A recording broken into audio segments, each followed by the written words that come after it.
Hi guys, welcome back to another video. Today is going to be another Q&A, but it's not going to be a furry Q&A, but I will still put it in the series. Today is a special episode Q&A dedicated to my favourite anime, Psycho-Pass. So yes, this is just going to be a Psycho-Pass special Q&A.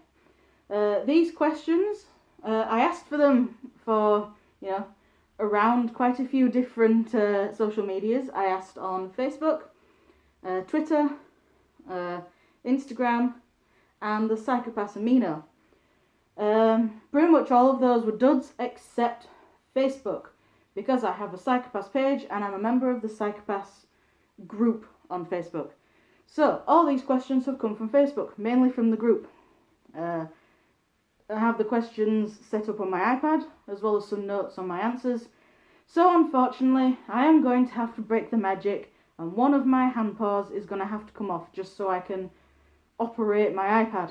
So, I'm losing the right one. The left one shall be staying though. So,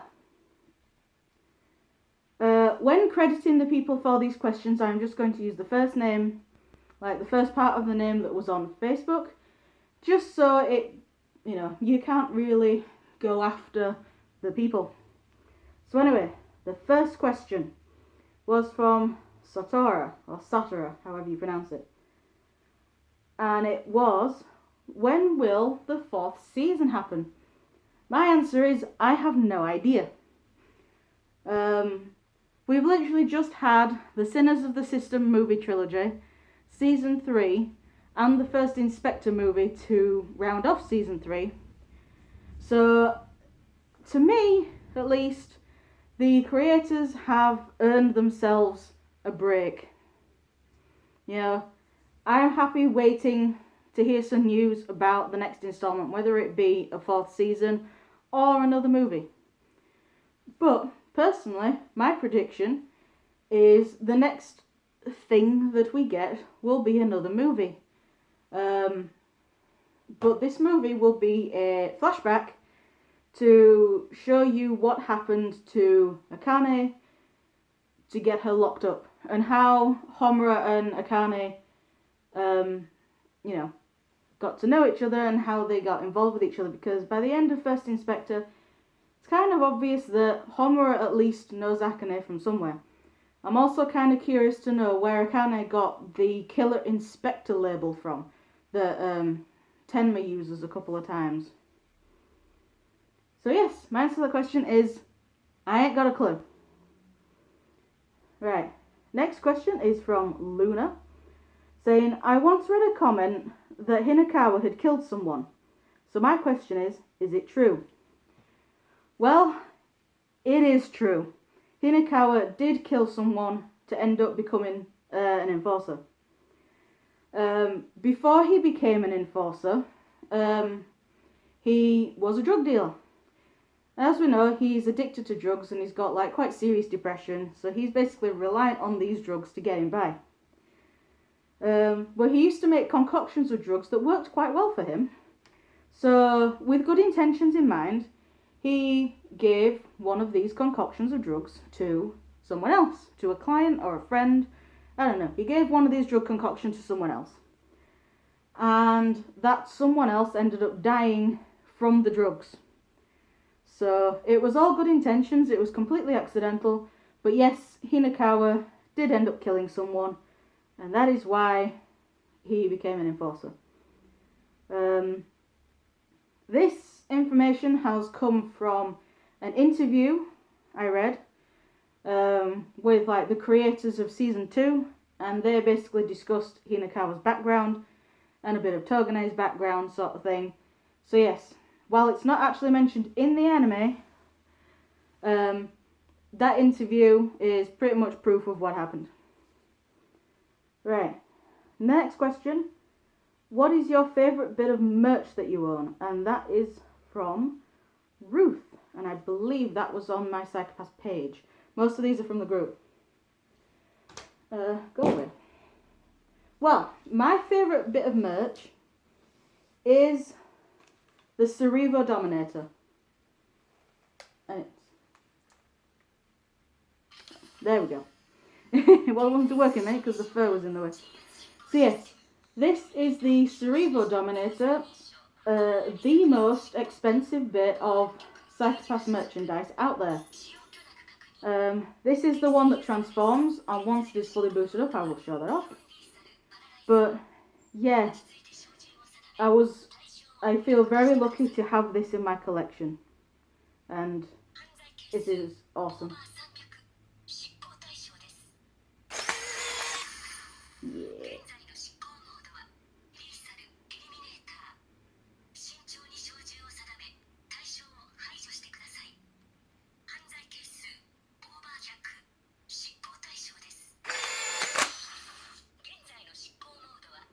So yeah, you can shut up now. So yes, there we go. The Cerebro Dominator is my favourite bit of merch. I do have a couple of runners-up though. Oh god, I don't want to knock it off. Do have a couple of runners-up. We have this little Gino plush, and this cushion that you see floating around in the background with Togane on it. We don't talk about the other side, but this side has Togane on it. So he can just sit there, and little Gino can also sit there.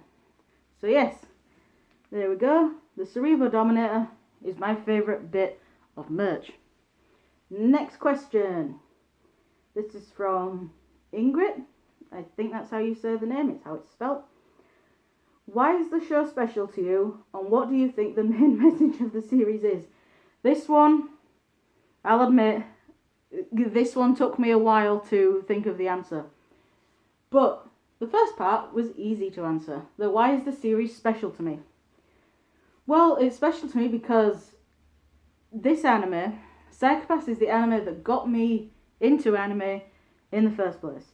If I hadn't seen this, I wouldn't be watching anime to this day.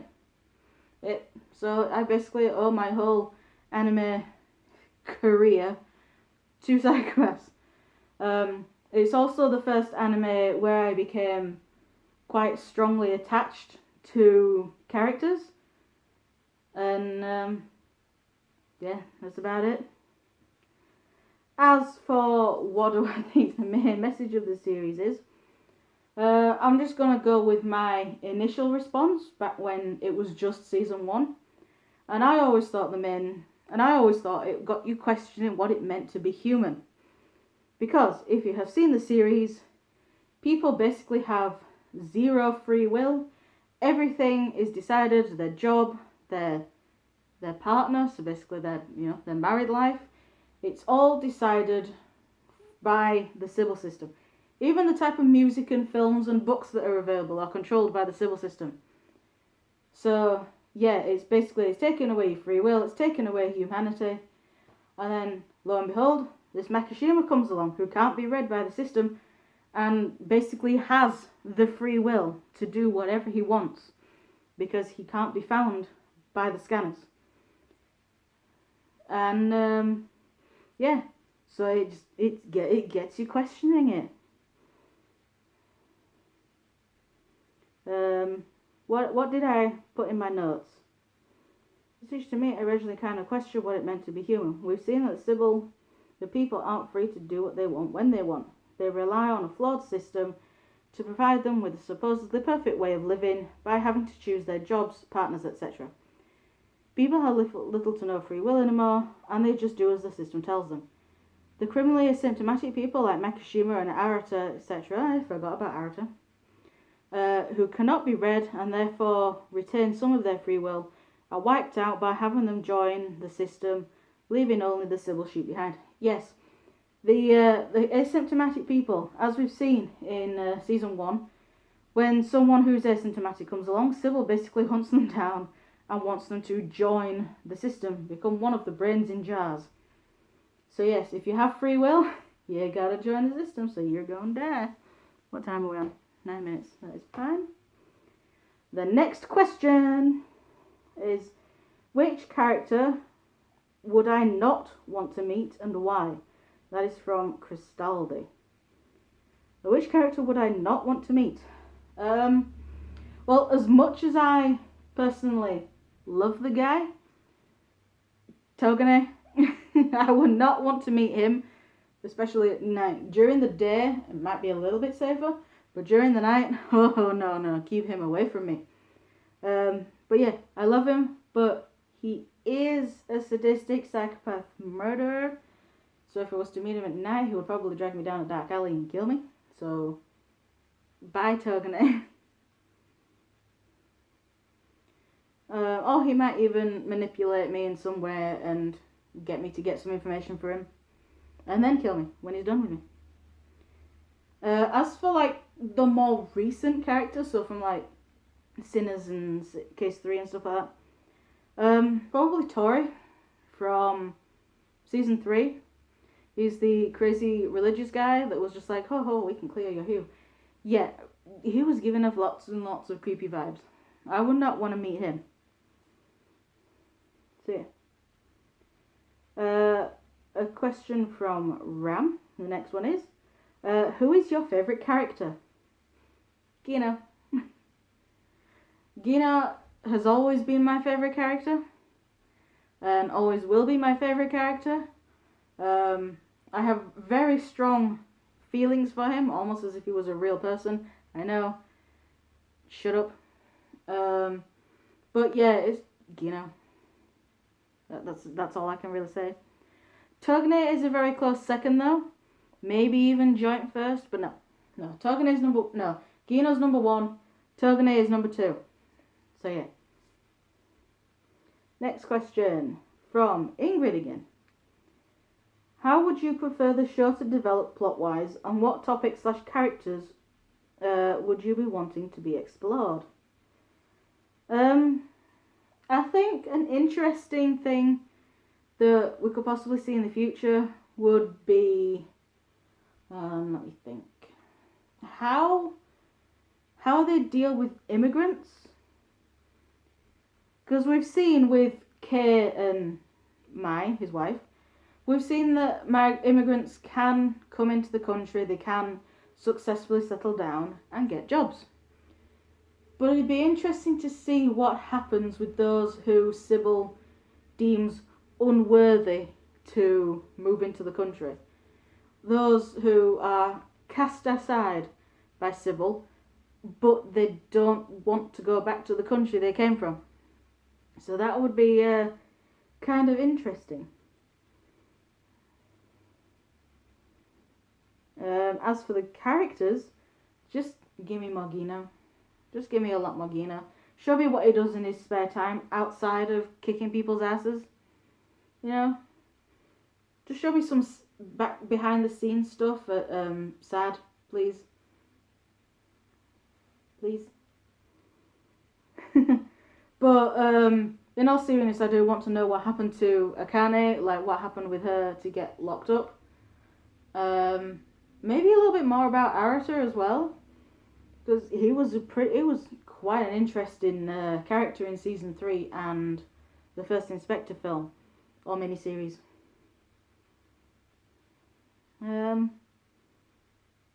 Yeah. Also, what happened? This is going back to the whole my predictions for the next installment thing. But just another. What happened for her to get the Killer Inspector title? Like, who did she kill? Was it Chief Kasai? Because, you know, she was different in season 3. She came back by the end, but she was different in season 3. Or was it someone else? Well, we'll have to wait and find out. Next question by Tegu. I don't know how you pronounce that, so I'm sorry. What was your first impression of Kogami? Well, everyone's favourite dreamy boy. Not mine. Mine's Gino, but everyone else's favourite dreamy boy. Favourite McDreamy. Kogami. My first impression was, dang, he's hot. It's as simple as that. I just thought he was hot. He was also pretty good at the start. You know, he was a good detective and stuff like that. But then he became an asshole. Yeah, he's improved a lot since then. But in season 1, he was an asshole. Like Gino. Gino was also an asshole. But yeah, Kogami, you know, he was willing to abandon He was willing to abandon his friends who had always been there for support. He also abandoned Akane, who, looked up to him at the time. So yeah, he was just kind of an asshole in season 1, but an awesome asshole. So that's first impression of Kogami. Next question. I cannot pronounce the name because the name is in Russian, so I would have killed it, and I can't read Russian, so. To the Russian person who asked me this question, this is your question. What genetic or disorder did Arata's mum have, and did she ever love him? I have a feeling she beat him. Arata's mum, I don't believe in the anime, I don't believe it was ever actually mentioned what the disorder was. It was just said that she had some genetic disorder, and it was quite long term. She'd been suffering it for a long time, so she took, she was euthanized. She took euthanasia as her way out to end her suffering. Eustress Deficiency is quite a big thing. It's a big disease in the world of psychopaths, so it could have been that, but looking it up, Eustress Deficiency is not a genetic disorder, it's just something that happens. Even doing some research, because I did end up doing a little bit of background reading, and there isn't a lot about Arata's mum out there, including the disorder. It literally everywhere has literally just said she had a genetic disorder, she was euthanized to end her suffering. So I don't think anyone knows what the disorder is. As for did she love him, I'm pretty sure she did, but if she was bedbound because of this genetic disorder, she probably wouldn't have been able to show it. So she wouldn't have been able to hug him and stuff like that. She might not have even been able to talk due to it. So, yeah, we'll never know. Another question by Sherry. What was my first impression of the series?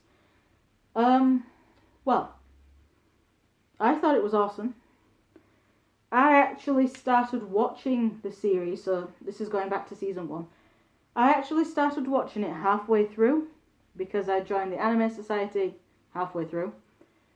So my first episode was the episode where Makishima kills Akane's friend Yuki in front of her. So, my first episode, I got to see the dogs. Yeah, I got to see some robot dogs. I got to see some really awesome Dominator action. I got to see someone getting murdered. I got to see someone getting blown up. Well, half blown up. And yeah, I just got to see lots of really nice action in the very first episode that I watched. And so I instantly fell in love with it. I didn't obviously get the story straight away. So because I started watching it halfway through, I was more focused on what was happening on the screen rather than what was being said in the story. But during the Christmas holidays of that year, I went away and I watched it from the start on my own. And what can I say? I fell in love with it all over again. Watching it from the start means I could then properly get a feel for some of the characters, well, all the characters, and properly, invest in some of the characters. Well, once again, all of them, but you know what I mean. So, yeah. First impressions from halfway through the series, it was awesome. Impressions now, from watching all of the installments so far, it's also awesome. So, yeah, it is definitely my favourite anime.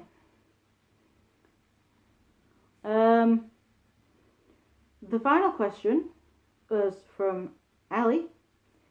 Application in real life governance. Don't, please, government, whoever is listening, no one, please don't do anything civil related. We would like to still be free in some way. So yeah, I really don't want Sybil to become a thing or just something similar. The predictive crime aspect of it, not the whole street scanners and dominators, but the predictive crime aspect of psychopaths, you know. With psychopaths, it's if someone's hue is cloudy or their, put that down. Yeah, if someone's hue is cloudy or their crime coefficient is high, then there's a chance they'll commit a crime before they commit the crime, so they'll arrest someone before it. So predictive crime, that has actually already been implemented in some parts of Japan. I don't know where. This article on it is quite old now, a few years. But yeah, the predictive crime bit, you know, has already been a success in Japan, where they're just like, right, this area is known for car break-ins, so we'll send a patrol out there and just see what happens. As soon as they got there, they caught someone trying to break into a car. So that predictive crime thing was a success. And that is about it, really. So that was it for my questions. Thank you to everyone who sent me a question. I might do another one of these in the future. If not, I will just go back to it being a normal furry Q&A. But yeah, so my pinky doesn't fit in these things. So yeah, thank you very much for watching, guys. Thank you everyone for your questions, and I shall see you all in the next video, whatever that'll be. Bye!